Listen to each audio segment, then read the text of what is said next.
You are listening to the Horse Radio Network, part of the Equine Network family. What a beautiful day for horses in the morning. You are listening to the #1 horse podcast in the world. Here is your entertaining look at the horse world and the people in it.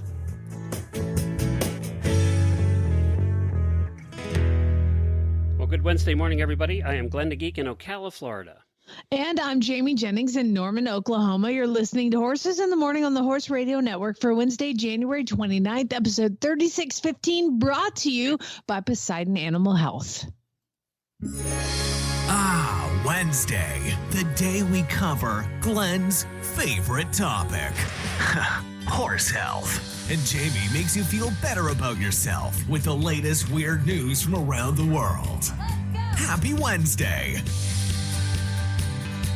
Well, that's right. It is Wednesday, and we have a fun show planned for you today. The trainers from J&A Tactical Equine Services join us to talk about what they do and explain their sensory clinics. Also, Dr. Clair joins us from Clarity Equine Nutrition to discuss protein's role in a horse's diet. And we also have some mighty weird news. And in the Auditor Post Show, the positives and negatives of owning a horse. We asked our auditors what they thought the positive negative were, and we're going to go over those and find out exactly what they are. Sorry about Monday. There was no show. If you're still looking for it and wondering where it was, I got sick on Monday. I got that 24-hour bug that's been going around, and I was not doing the show on Monday morning. It hit me about 2 hours. I'd gotten the show ready and everything, Jamie, and then it hit. Yeah, I know. I did too. And actually, I didn't sleep on Sunday night, so it was like 3 a.m. I was like, well, I guess I'll get some work done, and I had everything completely ready. And then I was like, here we go. And then you text me an hour beforehand. Wait, do you know what that does to my psyche? Sorry.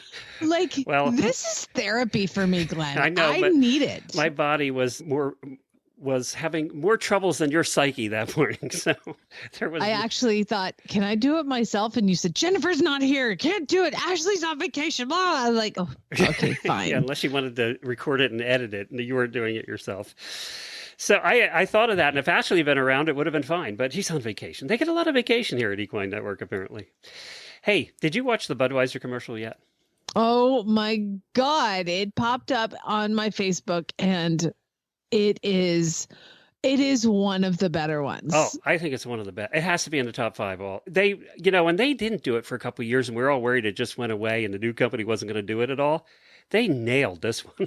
And how'd they get the horse to do all that stuff? That's my question. You know what? I don't want to go into it too much because if you haven't seen it, I don't want to ruin it. But it is really cool. It is really cool. It ranks up there with the puppy, and it's just really good. So, I don't know how they keep coming up with these different concepts every year. Oh God, please! You could sit me down and I could figure it out what to do. I mean, I couldn't figure out how to do it, but I could give you some really good stories. Well, it was good. So if you haven't seen a Budweiser commercial yet, definitely take a look. Normally I think the Super Bowl. What happened to the Super Bowl? It's like 2 weeks from now. Yeah. So, it used to be in January. I know. It used to be like January 3rd. Pretty soon it's going to be April Fool's Day, and they're going to have the Super Bowl. I don't know. It's just been pushed back and pushed back. It was every year we'd have our cruise, and it was like the night before the cruise, and we'd all watch it together at the hotel. That happened for years, but not anymore. It's pushed back, way back anyway. And I do not have an update. People have been asking me for an update. We're still trying to work out which cruise. I know a couple of you were asking about the cruise we're looking at for Alaska next year, and we're still looking at the dates.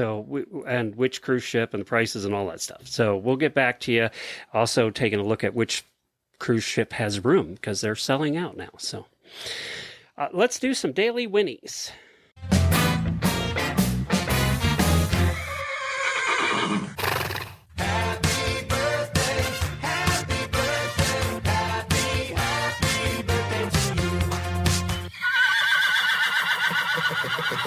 So we have 2 auditor birthdays, Shannon Quashie and Celeste Coulter. Happy birthday to both of you. I think actually Celeste was a couple days ago, but we weren't here Monday. So I wasn't going to miss Celeste because Celeste is one of those people that would let us know about it when I missed her birthday. She and I co-parent. She owns baby Effie. So, you got to give her a special birthday, Winnie. Yeah, we don't want to miss that. So I've been vacillating between giving a daily Whinnie to my son or giving it to me. And I'm going to go with me. I don't know that we've ever given ourselves a daily Whinnie, so that might be a first. It's kind of me adjacent because I did something. I am serving the sport. Okay, Glenn. Uh-oh. Patty Otto, our auditor, is the OCTA president. OCTA is the Oklahoma Combined Training Association. Wait a minute, there is one?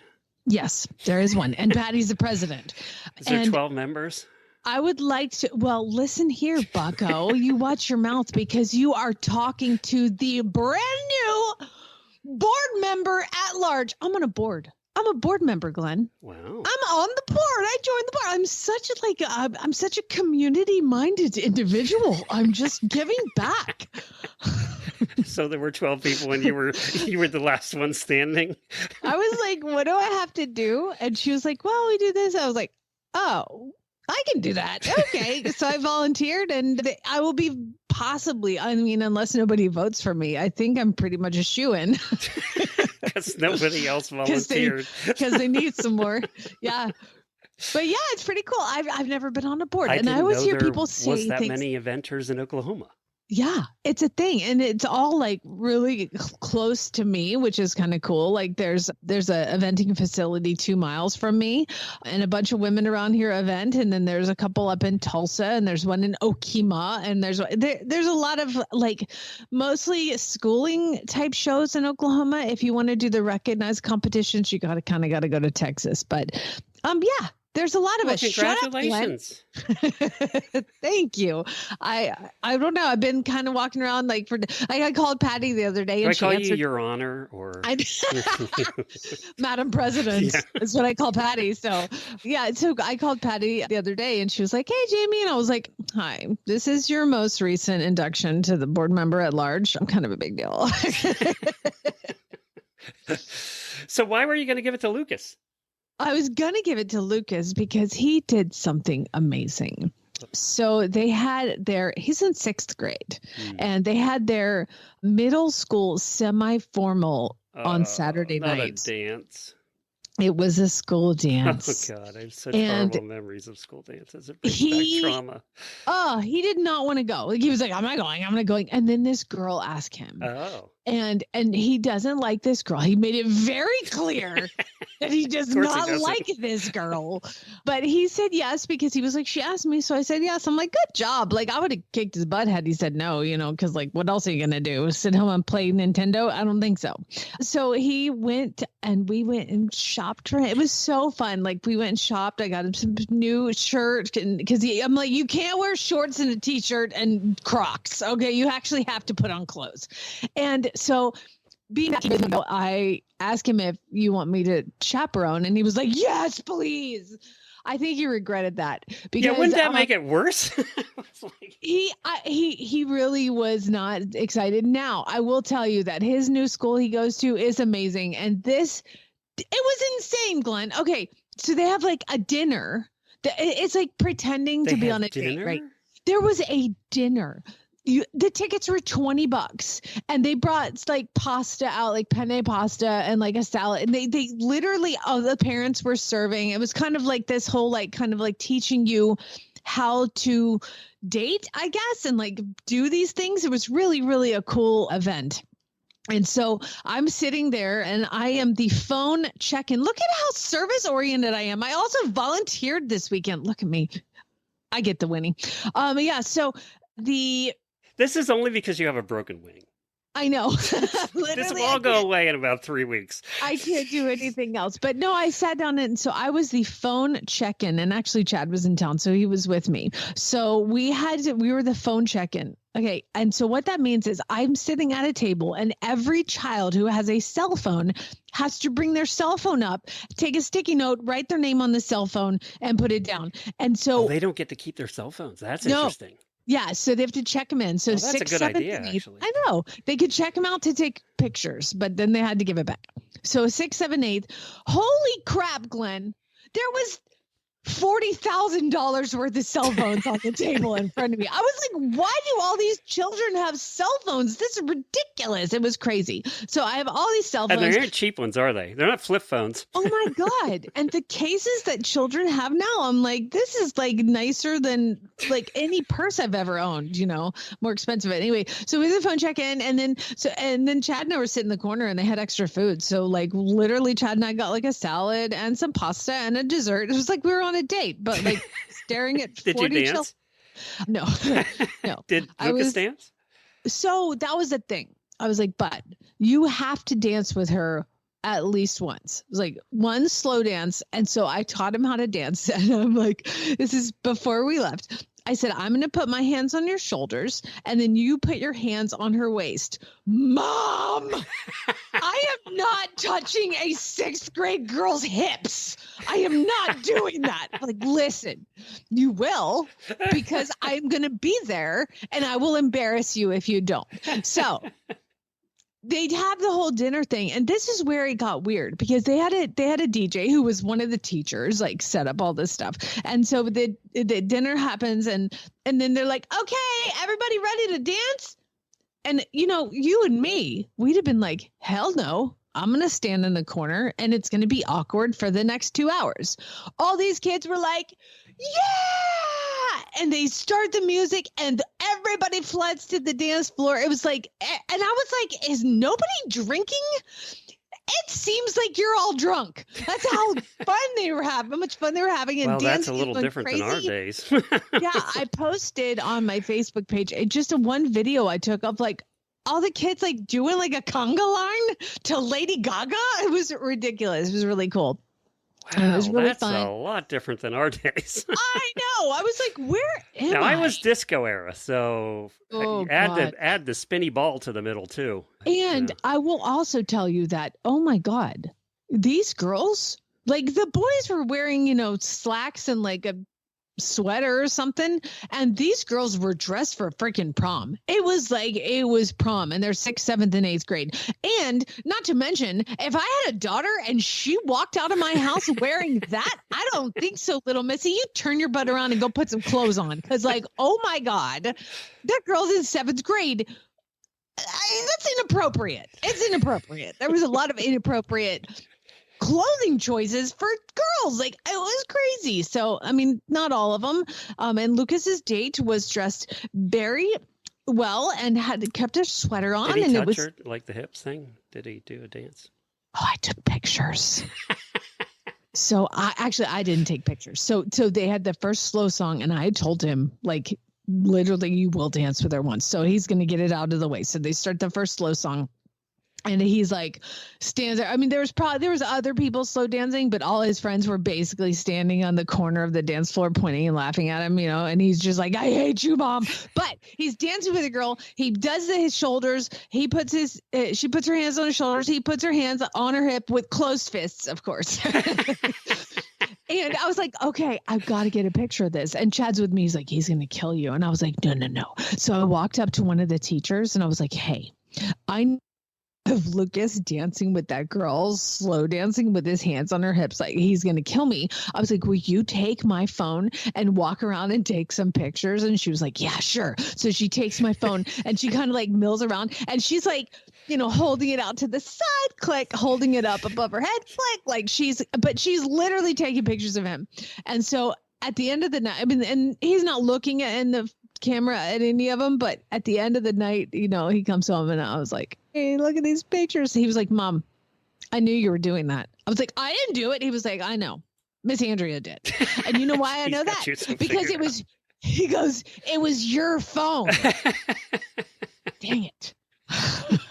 It's like I could see her. All right, I need to move on because I'm having PTSD here for. Are you? Yes, really. I hated school dances. Like, did you have like the bell bottoms and the? Oh yeah, it was leisure suit era. That's for sure. I had the bright green one with the bell. Okay, bottoms. Could you go get Jennifer and put her on the microphone? I need to tell her to find a picture. I might have a picture of the green leisure suit. Which was, of course, lime green. I mean, green. Oh, all right, do the. All right, Fantastic. do the ad for Poseidon. I gotta get this out of my head. Yeah, no, I want to see the picture.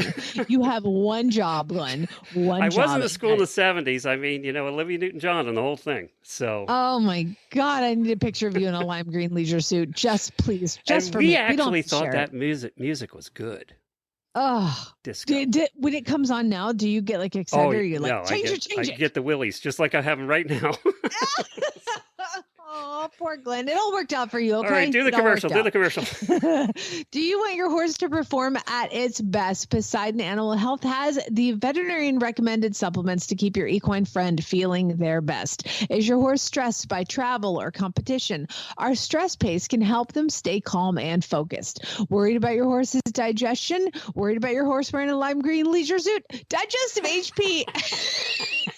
And our gut health reset pack can promote a healthy gut and keep your horse feeling their best. Poseidon Animal Health products are trusted worldwide by Olympic athletes. Give your horse the same champion treatment. Visit PoseidonAnimalHealth.com today. Guests today are Audria and John, and they are from J&A Tactical Equine Services. We're going to talk about what they do, and we're going to talk about some of their sensory clinics that they have been coming up and what they are. So, hey, welcome, first of all, both of you. Audria, what is J&A Tactical Equine Services? J&A Tactical Equine is a training service that we have where we host sensory training, we have trail riding safety, and we decided to bring the mounted police training that we have along with our prior military and law enforcement training to be able to bring that stuff to the public. So it's a training to where you learn the same tactics that mounted police officers use in order to take a horse to some very chaotic scenarios and to be able to handle any type of situation. And we teach that to the basic public so that they can approach obstacles, navigate through things, whether it be at a horse show, on a trail ride, trying to be in a Christmas parade, or if they want to go on a trail ride, let's say trail ride by themselves, and they just want to learn basic scenarios and ways to be safe and to set themselves up for success. It's a training program to where we can bring all of those things and incorporate it to any type of rider so that they can succeed. John, were you guys military or first responders? Absolutely. So I've been a police officer for 16, 17 years, give or take. I was in the Marine Corps for four and a half years. I've been on the mounted police unit for probably 8 years now. Oh, wow. And I've been doing a lot of training with them and teaching them how to do what we do as well. Where are you guys located, John? Mobile, Alabama. Okay. All right. Got it. I got to tell you, John, I worked in downtown Lancaster, Pennsylvania, in the city, and they had an active mounted police department that were always, I worked right on the square. So I would see them all the time. And it was so cool to see them run people down in the street with all the traffic. And it seemed like they were doing it all the time. So I don't know. I just had more fun watching the horses in town than anything else with that job. It was interesting to watch. Fun. Yeah, absolutely. It can be a lot of fun. You know, being on a horse and a mounted police aspect, you end up meeting a lot of people, and none of them are real bad. Sometimes you can have a lot of fun with it and make a lot of connections. Well, I would imagine, just like if you had a service dog with you, right? You're gonna meet more people than you would just walking around as a cop. Absolutely. Yeah. So what do you guys have sensory clinics coming up? What kind of things that will you do? And are there horses that are more adaptable to that or ones that are very hard to train with that? Audria, do you want to answer that one? I'll answer the adaptability and I'll let him talk more about the sensory part of it. There are definitely horses that handle the sensory better, that pick it up a lot better. And some of that has to do with prior training, their confidence in their rider. We tend to see a lot of progression with all of them. And we also have a lot of people who come back, even though they've done it 100 times, just to keep their horse brushed up on it.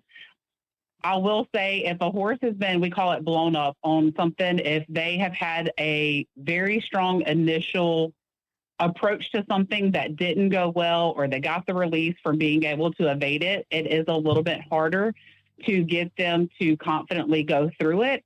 But I haven't seen a horse that couldn't see some type of progress, even if it wasn't going through all the obstacles and sensory perfectly. But I haven't seen any that like completely couldn't do any progress whatsoever. But some are definitely more apt to being able to progress faster. And then I'll let John talk about the different sensory things that we do. Sure. So it's all about confidence. If you can confidently run up to an obstacle or walk up to an obstacle and you yourself are nervous to go over said obstacle, then your horse will absolutely be nervous. So we don't only train the horse, but we also train the rider. And when you face these obstacles, if you're nervous, then the horse is going to get nervous. So what we do is we make it fun. We tell a lot of jokes while we're doing it to get the rider itself to relax.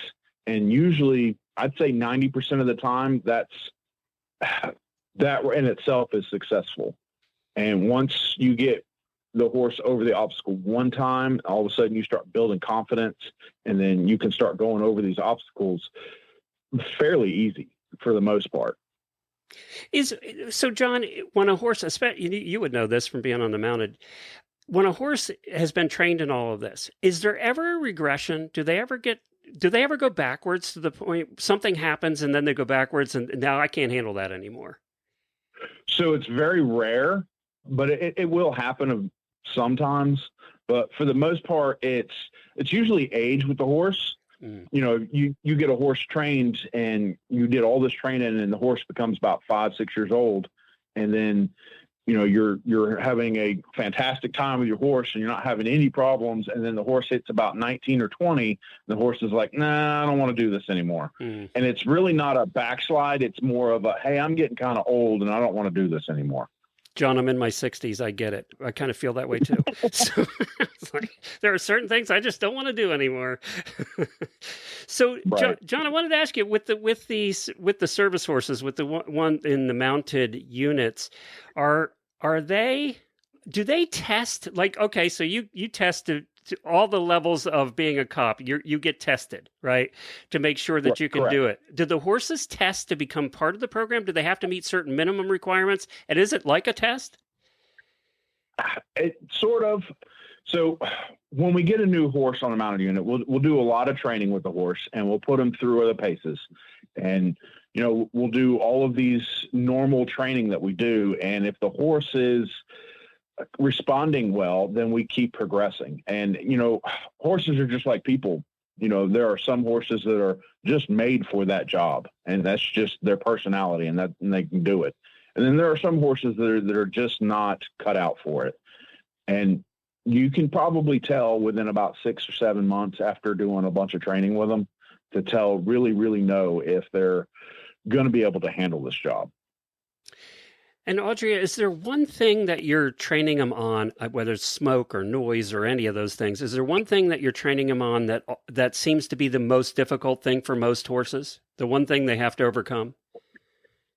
I don't think there's a specific thing. Sound tends to kind of get them with the smoke and flare. There's a pop that they react to more than the actual smoke and flare itself. But once they find whichever one is difficult for their horse, as soon as they learn to confidently get their horse through it, all of the other ones, the horse can have the same type of hesitation and they seem to go through it. So smoke, flare, fire, and hanging tarps all kind of that's the thing that usually the challenge for most of the riders. But again, once they learn to get through one of those and they learn like how to set themselves up for success, the other ones are just as easy. I was on a trail ride once in the Smokies, and I don't trail ride very often. I drive carriages, but I was on a trail ride in the Smokies, and a turkey came out of the tree and hit my horse's head. Actually flew down and whacked the horse in the head. And I got to say that horse didn't do a thing. And I was like, okay, this is a trained horse right here. Because I think my pony in the cart would I've been dead. It's like, he would have been gone.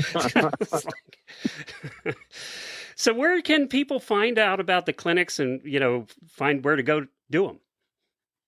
Our Facebook page will give the most up-to-date where we post our events. We'll put updates on the events. And as we reserve arenas, we will have it posted out there. So on Facebook, it's J&A Tactical Equine Services. All right. We'll post a link to that in our show notes too. And I can't let John go without asking you, what's your most memorable moment on a horse as a cop?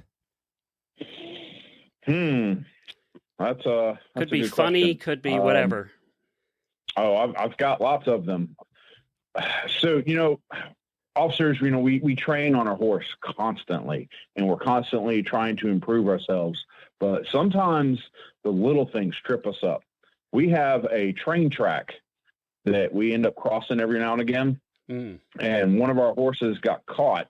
Ooh. Their hoof got caught in between the rail itself and the wood. Ooh. And the horse fell, and the officer fell as well. And that was probably absolutely hilarious. This is a horse that has gone through explosions and helicopters and just everything you can think of that we throw at these horses. And the horse didn't even budge. And then when he goes over a train track, the horse falls and freaks out. Oh, wow. See, here's the difference in a man and a woman. You think that's hilarious, and all your buddies are laughing, and I'm like cringing. I'm like, oh my God, poor thing. That is the difference in a man and woman, because y'all are sitting over there laughing. I'd be freaking out. Mm-hmm.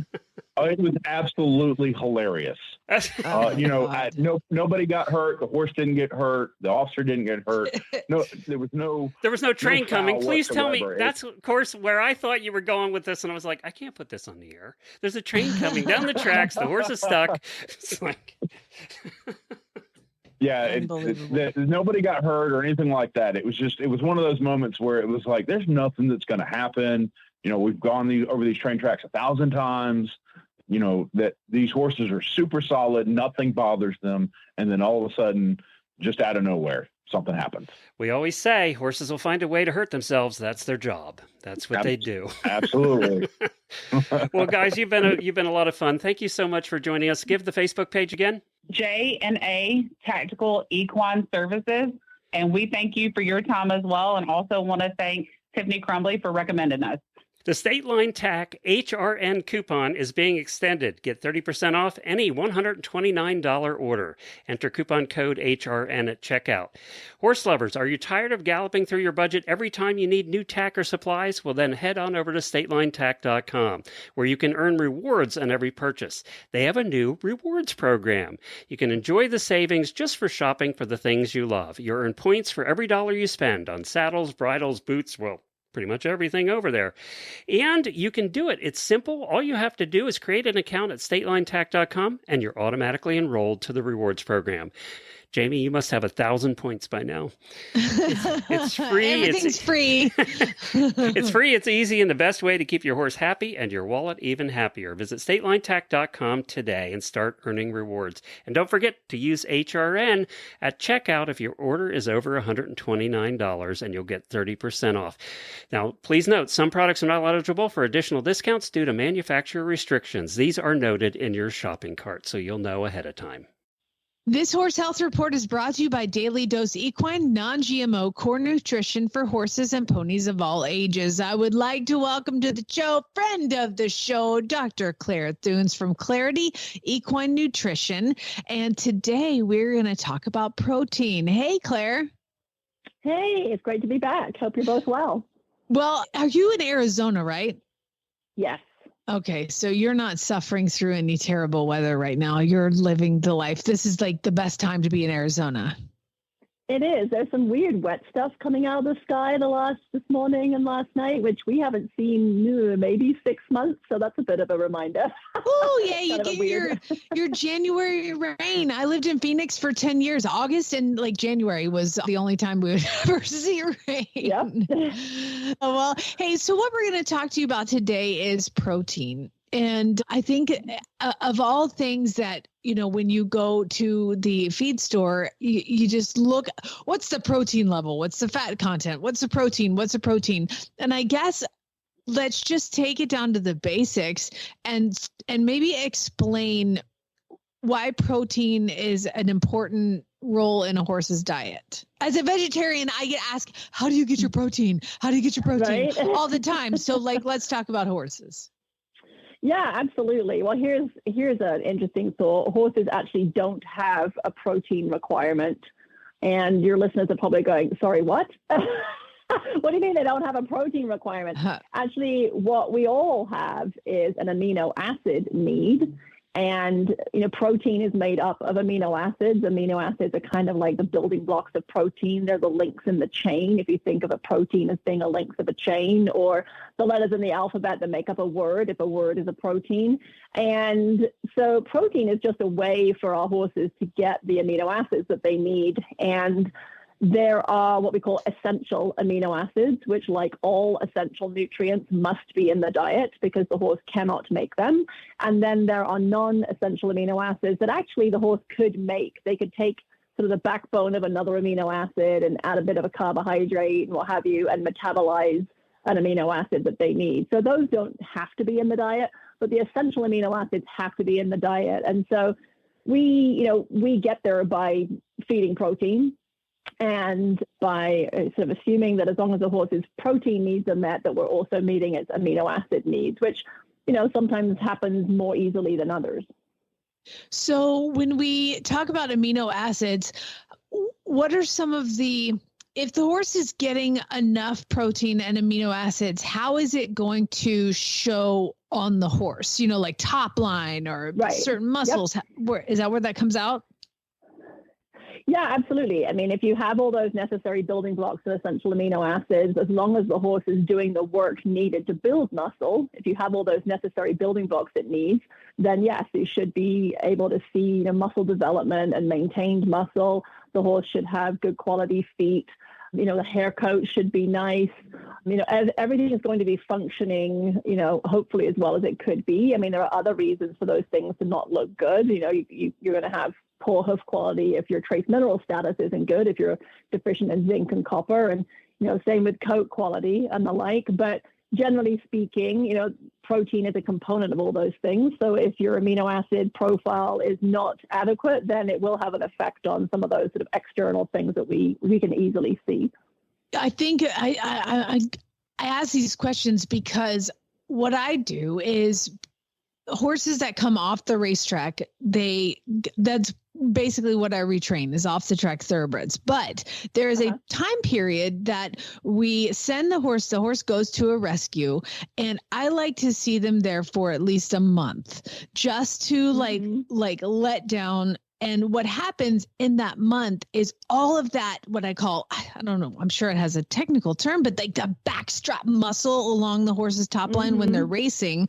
By the time it comes to me, that muscle has depleted quite a bit. And mainly what you see is the spine. So a big part of like getting the horses back into shape and getting them more prepared for riders is to try to start to fill in that top line. And I think that is one of the biggest challenges with restarting an off the track thoroughbred. So maybe nutrition is going to play quite a bigger part than probably I had even assumed. Yeah, and I think specifically with the off the track thoroughbreds, when they come off the track, one of the biggest mistakes people make is they actually don't feed them enough. There's this thinking that, they've gone from race training to being out in a pasture, not doing anything. And one of the really interesting things about lean muscle mass is that it burns calories. And, that's one of the reasons why, for those of us here, we are recording this in January, and, a lot of people start fitness and exercise programs in January with, good intentions. And, we're all told that if we can increase our lean muscle mass, that lean muscle will actually continue to burn calories throughout the day, even when we're not actively working out. And so by increasing our overall body lean muscle mass, we actually lose weight because, it's you're burning calories even when you're not actively working. And the same is true of horses. And so when you have these race horses that are extremely, fit, basically have it's all muscle, right? I mean, there's very little body fat. They are just burning calories standing around, whether they're working or not. And one of the things that mistakes people make is they take them off the track and then they dramatically cut their calorie intake because they've been being fed, 10, 15 pounds of high calorie feed a day, sweet feed often a day, which is high starch. And people correctly say, oh, well, they're not doing anything. I shouldn't be feeding all this starch feed. Absolutely, I would agree with that. But if you just cut all that out and feed them hay, they actually have a higher calorie requirement, than the sort of same weight soft horse standing around that doesn't have all that lean muscle mass, because that lean muscle, requires calories to maintain itself. And so then you see all this muscle just start to disappear. And, in part, you can't build muscle without exercise, sadly. Otherwise, we could all just stay sitting on our couches and get fit. It doesn't work that way. Right? So nice. if you're not working muscles, you're not building muscles. So yes, in that downtime, but there shouldn't be a massive loss of muscle in a month. And so to me, when that happens, it's a sign that actually inadequate calories have been provided to maintain that muscle. Gotcha. Yeah. I mean, a month it can be 6 months. I don't know. It depends on how long it takes them to set the rescue to send them. So, but I guess on the flip side of that, what are some of the kind of things that happen when you feed too much protein? Yeah, that's definitely possible. And, especially for folks that feed a lot of legume hay like alfalfa, those legumes are pretty high in protein. They're often 18, 20, 22% protein, which is way more protein, than the average horse needs if that becomes the majority of their forage. And you can't store excess protein. And so, you can't, your horse is going to break that protein down. It's going to use the amino acids that were in that protein for whatever, bodily functions require it. And then any excess is going to be broken down further to ammonia and then excreted in urine as urea. And so horses that are fed too much protein have to produce more urine, so they're going to drink more. It's actually metabolically demanding to metabolize protein. It's one of the reasons why sort of keto and Atkins diet, the high protein diets, can be effective, is because breaking down protein, the metabolic process of breaking down protein, is actually quite energetically demanding. And so it's going to take calories. So that sort of becomes not always the most useful, especially if you're dealing with a horse that struggles to maintain weight anyway. And you're going to be, creating a lot more urine. So you're going to go through more bedding. The horses are going to be standing in environments that are high in ammonia. And ammonia is a caustic gas. It's not great for your lung health. It's not great for your horse's lung health. It's not great for your horse's feet either. If you're not keeping your stalls adequately mucked, you're going to be spending more money on bedding, etc. So there's really no benefit to feeding a lot of excess protein. And, what happens is a lot of the protein in our forages is sort of lower quality protein, or it's bound up in structural carbohydrate that may not be available to the horse until it gets to the horse's hindgut, and the microbes there can break that structural carbohydrate apart, releasing the protein. At that point, you've missed the part of the digestive tract where protein is actually absorbed in the horse. And so that protein is isn't going to be used very well by the horse. And so that's why in a lot of our commercial feeds, you see a lot of soybean meal, because soybean meal is a very good quality protein source. It's the best plant-based protein source that we have readily and sort of affordably available for livestock feed. And it's what we call pre-cecally digestible, meaning that it is easily digested by the enzymes in the small intestine. And so the amino acids that get released from, say, soybean meal get absorbed into the bloodstream and are available to the horse. And so that's why you see things like the high protein ration balances generally have a lot of soybean meal in them. You'll see soybean meal in a lot of your performance feeds. This is going to be a higher quality protein, meaning that it has a greater proportion of the essential amino acids that the horse must consume than forages will. And it's also more easily available to the horse. And so that's, again, why you can have horses fed, 100% forage-based diets, like hay-based diets, and they look pretty good. And you look at them and you think, this horse is in pretty good weight. It just has kind of a lean, weak-looking top line. Mm-hmm. That may not be a calorie issue. That may be a protein quality issue. That horse isn't getting enough amino acids. I get those people come to me and they say, my horse is underweight. I need to get more weight on it. And I'm like, actually, your horse isn't underweight. I can't see any ribs. You don't look at this horse and go, wow, this horse is thin. You look at it and you think, just kind of like weak looking. Yeah. Right? It's in good weight, but it's just kind of weak looking. And so that's when you start looking at the protein profile of that diet. Is that horse getting any pre-cecally available high quality protein? And if not, adding some often helps a lot. I say that to myself all the time. Like, am I getting enough pre-fecally available protein? I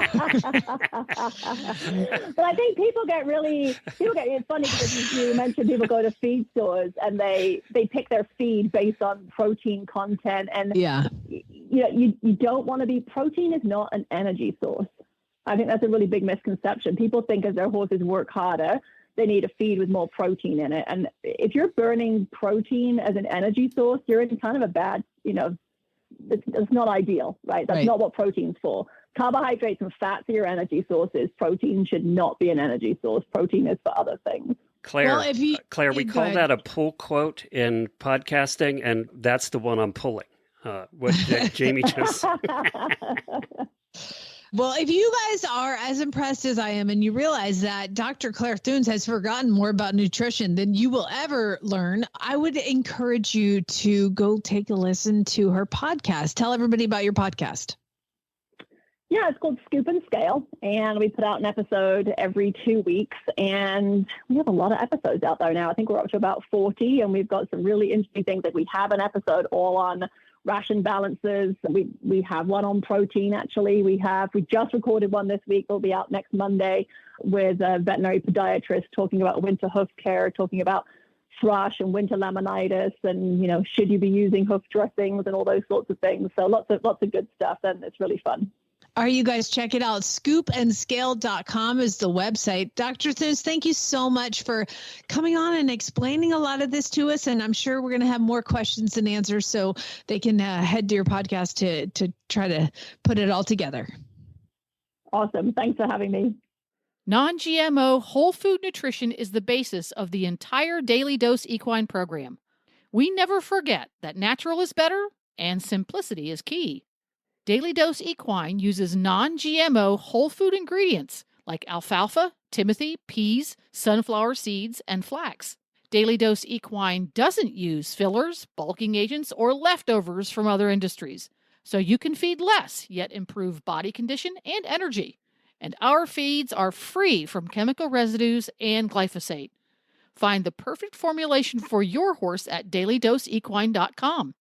Select Daily Dose Equine formulations are available nationwide through Chewy.com and TractorSupply.com. Easy, effective, and eco-friendly fly control starts with fly predators. Fly predators are the organic, natural way to dramatically minimize your fly problem.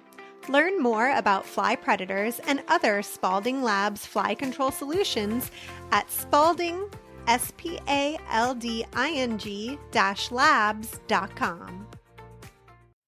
Time to learn why some days you're embarrassed to be part of the human race in Jamie's Weird News.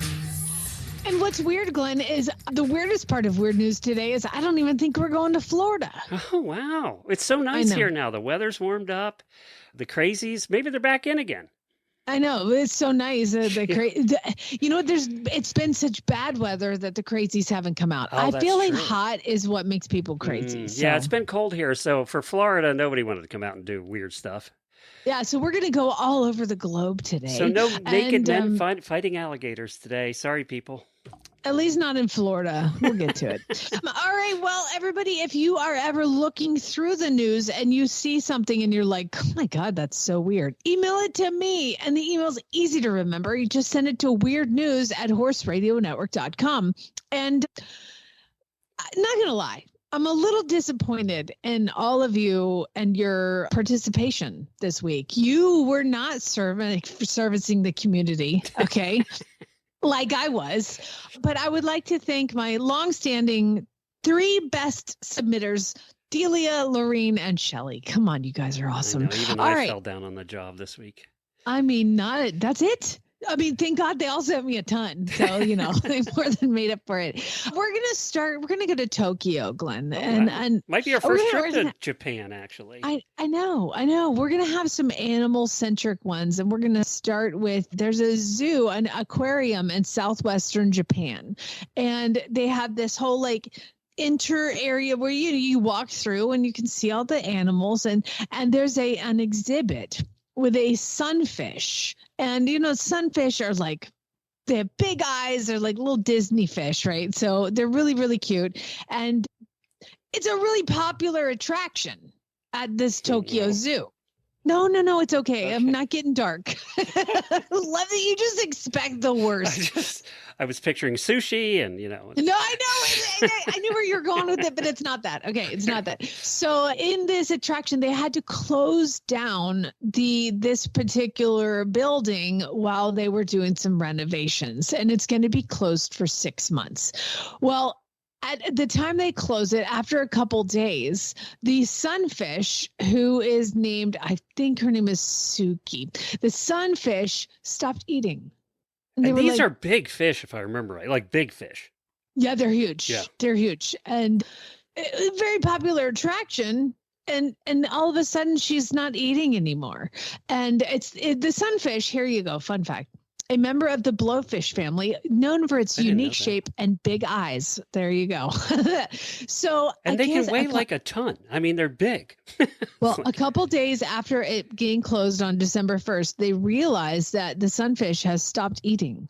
And they're like, what is going on? So then they thought that there was like some sort of, they were feeding too much and it was obstructed, and then so they cut down the food and then they they did all sorts of things to try to keep this sunfish happy.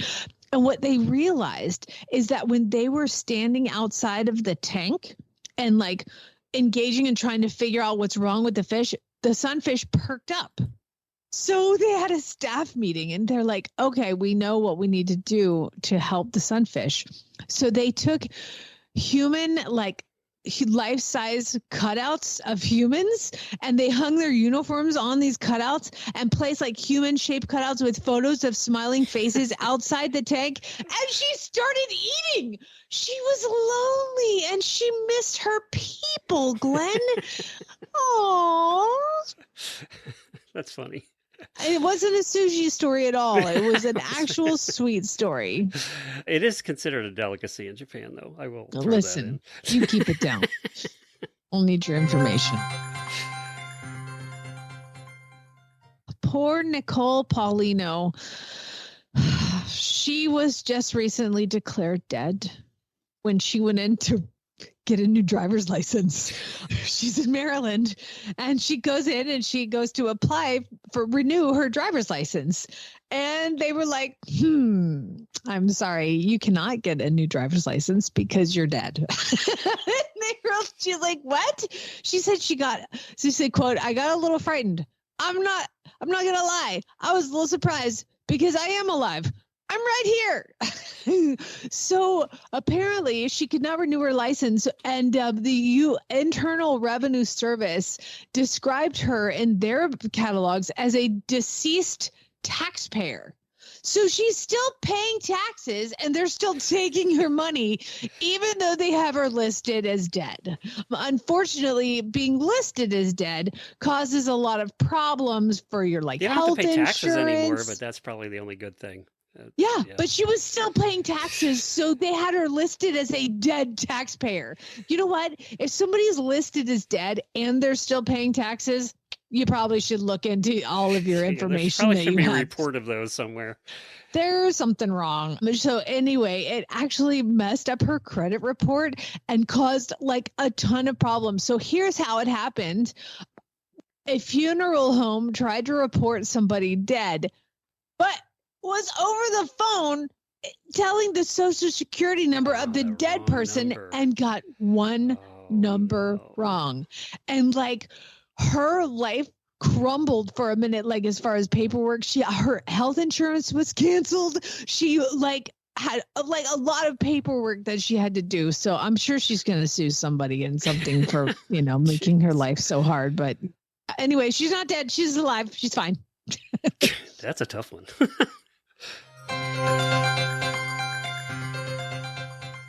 That is as if life isn't hard enough, Now we're going to go to New Zealand this time because Mittens, a Maine Coon cat, was being relocated from Australia to New Zealand, where the family was moving.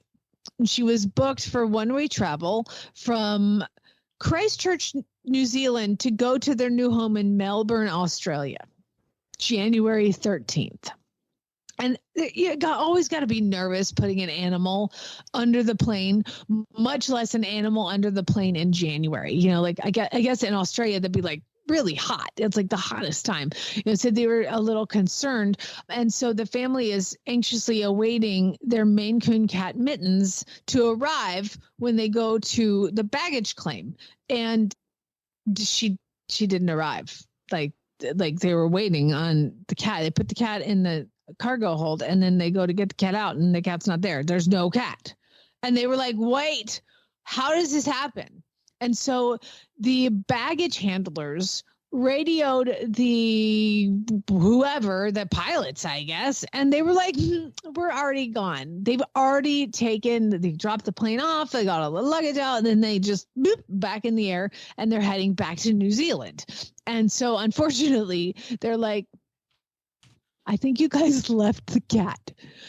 Apparently, the view of the cat's cage was obstructed by a wheelchair, and poor Mittens was stuck in the cargo hold. So Mittens, at this point, has received probably more frequent flyer miles than most, because she went from New Zealand to Australia, then from Australia to New Zealand, where they were like, oh, there's a kitty down there. And they did some climate control help when they got back to the original destination. And then finally, they then hop from New Zealand all the way back to Australia, where Mittens was finally reunited with her owners after flying back and forth and back and forth and back and forth. And they said to meet Mittens is a Maine Coon and it's not usually an affectionate pet. And they said when they opened the cage, it was the cuddliest she's ever been. Hungry too. They said she lost a little weight. Yeah. Not gonna lie. Poor kitty. Poor kitty. Okay, now we're going to go to Boston. We're going to Boston, Massachusetts. What could, just Dennis Ferrante is a cab driver, and he's in his cab, and this guy's like, hey, cabby, and he pulls over and he picks him up, and he's like, cool, like, where do you want to go? We're going to head to so-and-so destination, but do you mind if we stop at the bank real quick? Yeah, sure, no problem. So the cab driver pulls up to the bank, lets the guy out. Guy comes running out. Go, go, go! And what do you do? I mean, the guy just robbed a bank. He's probably got a gun to your head. He had robbed a bank. He's like, okay, fine, let's go. So he starts driving away. And then the police are swarming the car, and he gets pulled over. And the police swarm the car, guns drawn, and he's like, I'm just a cabbie. I'm just a cab driver giving a guy a ride. He's like, hands up there, like, sir, get out of the car. And he goes to get out of the car. Not you. The guy in the back. So John Politis, that was a witness at the bank. He says that the guy came in and just demanded money from the teller. He gave him the money, and the guy just ran out and got in the cab and took off. And so this poor cab driver is driving like stolen money from the bank. And I guess when they got pulled over, the guy who had stolen all the money, they didn't give us his name, is going, my wife is going to kill me. My wife is going to kill me. My wife is going to kill me. And the cab driver was like, yeah, I could understand that. So he had to basically, as the cab driver, prove his innocence because they were going to arrest him too. And he's like, I'm not the getaway driver. I'm just a cabbie. Yeah, that's tough because you got to prove your innocence, which is hard sometimes. Yeah. So today, so far, we've had a woman have to prove she's alive, and one guy proved he didn't have anything to do with the crime. And the poor cat just flying back and forth, back and forth, back and forth. The poor cat and the poor fish. Speaking of cats, we got these new kitties, a couple months ago. How's that going? By the way, they aren't kitties anymore. They grow fast, cats. They're really fast growers. We have some pointers that live next door, and we have a mutual fence between us, right? And there's 3 pointers over there, and they're really cool dogs, actually. Oh, like pointer, like dogs. Yes. And they're really cool dogs. But I tell you what, if they think they have a squirrel up a tree, they will sit at the bottom of that tree and not move for hours. Oh, really? They will just stare that thing down. Well, our cats have figured out they can get about 5 feet from the fence, and they can just torment the hell out of those dogs. Oh, my God. And they do. And it happens about once or twice a a day, and the dogs are barking and carrying on, and the cats are just sitting there. And then the cat will slink over to about 2 feet from the fence and just sit there staring at the dog who's having an absolute meltdown. Does it drive you crazy? Oh, or yeah, their because it's owners just crazy? constant barking right outside our window. And I finally, the other day, I said, Jennifer, if they do that in the morning, we got to throw the cats in the cage or something, because they will do it every day for about a half an hour. They just oh my God. torment and the they dogs. know what they're doing. Oh, they know what they're doing. know. They're staring at them. And then they'll slink over and they'll climb up a couple branches of the tree and they'll do it from above. And that even drives the dogs even crazier. What are the cats' names? They are graham crackers. Come on. Graham crackers. Graham and Both crackers. of them? Graham and crackers. Okay. Yep. He's like, hey, Graham, watch this. Let's make it crazy. Isn't it funny, though, how animals figure that out? Yo, dude, that's a cat thing. Are you kidding? That's not animals. That's cats, because cats are dicks. They really are. So Jennifer also has bird feeders that she puts up. She loves the bird feeders. And the cats also love the bird feeders. Oh, And you're bringing birds to their death. It's lunch. Now, the bird feeder's up pretty high, but the other day I saw the cat get about as high as a bird feeder in one leap. And then the other day, Jennifer was upset because she found feathers in the barn. And she's like, it's her fault. She did it. She murdered this. She's like, hey, birdies, come down here and hop on the plate. It's been this constant battle, too. I think these bird feeders, by the way, are costing me a fortune in food. But it's constant battle with squirrels get onto the bird feeders. How, I don't know, because they're like hanging in the middle of nowhere. But the squirrels get on there, and I see Jennifer run through the house and out the door, and she's yelling out there. But squirrels need food too, Glenn. Those squirrels better look out, because I think she's thinking about getting a BB gun. So, not that she would hit them. Poor squirrels. So actually, you know what's funny is my grandfather. Like the one of the very few memories I have of my grandfather was him staring out the window and just cussing a blue streak at the damn squirrels. He was like one of those tinkerers. Like he would make stuff and invent stuff and like carve wood, and like he was just like a very hands-on kind of guy. And he created, like he probably had 400 different iterations of trying to keep the squirrels away from the bird feeders. It doesn't work, does it? Well, he had one, like they would grab on and it would spin, and they just like he had kind of invented that spinny kind of concept with the squirrels. Never patented it or anything, but like he would just, and we were children, like we had never heard cuss words, and he would just be like, Roger, damn squirrels. So that's your wife. In a southern accent. Your wife is my grandfather. Watch out. I've never seen her so upset. She's pretty chill about most things in the world. Not those squirrels. And, we've had a bad experience with squirrels before. If you remember right, when we lived at the old place, the old farm, the squirrels were a pain, and they ate the lining of our gas tank on our truck. Remember, it cost us almost $2,000 to have, and it was the squirrels. So I don't have a love relationship with the squirrels here. Okay, I have a suggestion. You need to get a pen and write this down. Okay. And his name is Mark Rober, R-O-B-E-R. Yes. Oh, no, I watched that one. There's like 4 of them. He's done 4 video series on how he creates, for those who don't know, he creates an obstacle course for the squirrels to go through to get the food. He doesn't just give it to them. They got to work for it. And it is fantastic.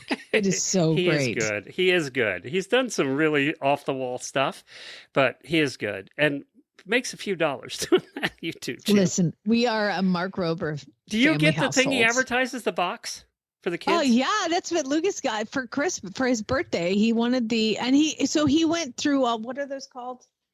Hack packs. He went through all like the basic hack packs, and now he's on the quarterly hack packs, which are like he just got it in the mail yesterday, and it's how to build a laser tag system.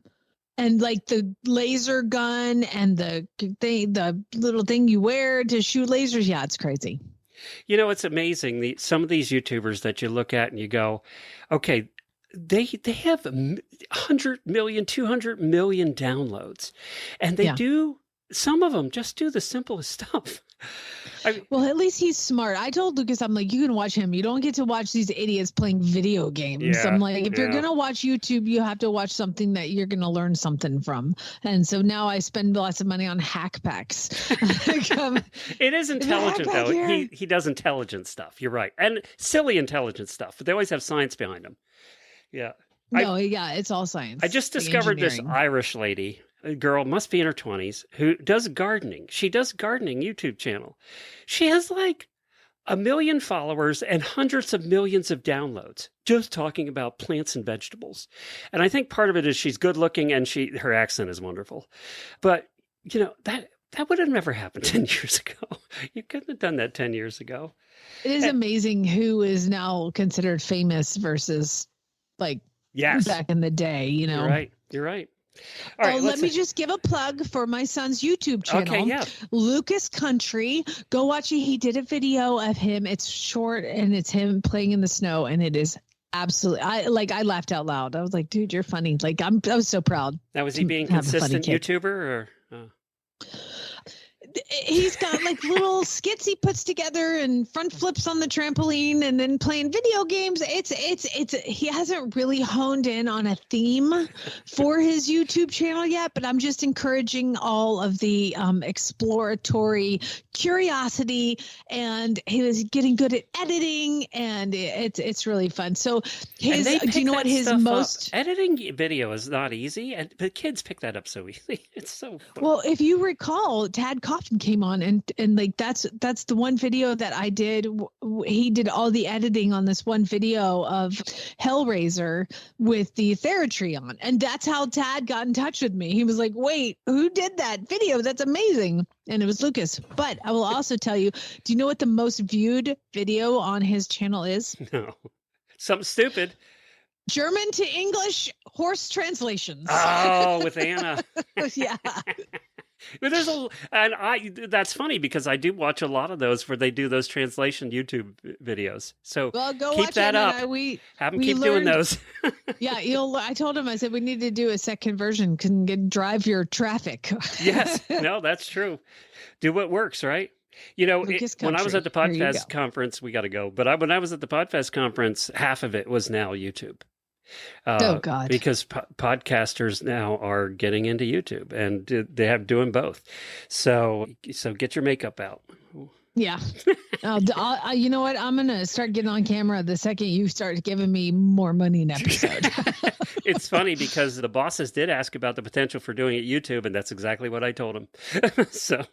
You told him what? I need more money. Yeah, for I that? said she's going to need about triple the amount for doing that, and all of a sudden I didn't hear any more about it. So there we go. Weird. That's crazy. You Auditors, want me to hang on. Get dressed and look pretty? Nah, it's gonna cost you. Auditors, hang on. All right, Spay Neuter Geld. It takes me a long time to do my makeup. Shut up.